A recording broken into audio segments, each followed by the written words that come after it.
طالبانو او ویرني ځواکونو نیمروز کې پر ګډه پوله وسله نښته کړې.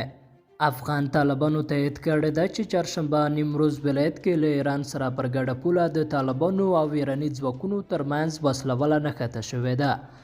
د طالبانو د ویان مرستیال احمد الله وثیق له بي بي سي سره خبرو کې ویلي د دې نښتې لامل تر اوسه نه دی څرګند. د یادې ډلې یو بل ویان بلال کریمي وایي دغه نښته اوس پای ته رسیدلې ده. په کابل کې د ایران سفارت د ایران د بهرنیو چارو وزارت د ویان سعید خطیب زاده له قوله ویلي پر ګډه پوله د دواړو خواو ترمنځ د اختلافات له امله نښته شوې، خو د دواړو لوریو په همغږۍ ختمه شوې ده. ایراني چارواکو یا افغان طالبانو لا وضاحت نه دی کړی چې دا اختلاف پر څه موضوع رامنځته شوی دی.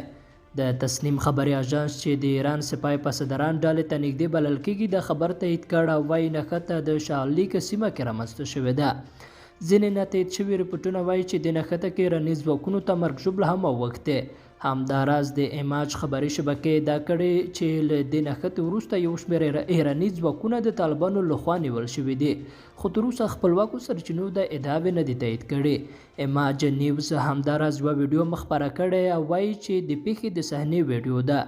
په دې ویډیو کې نامعلوم کسان په بلوچي ژبه غږیږي او وایي طالبانو ډزې کړي دي، دوست محمد پوسته یې نیولې، سیا چوم پوسته یې نیولې. خو د تسنیم خبري اژانس وایي د ایراني ځواکونو هیڅ کومه پوسته د افغان طالبانو لخوا نه ده نیول شوې.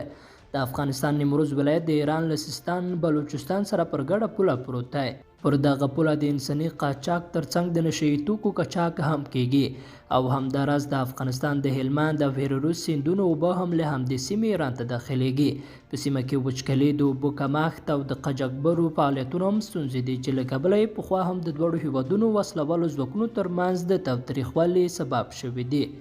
لیدونکو له ملتیا مننه، ښې چارې.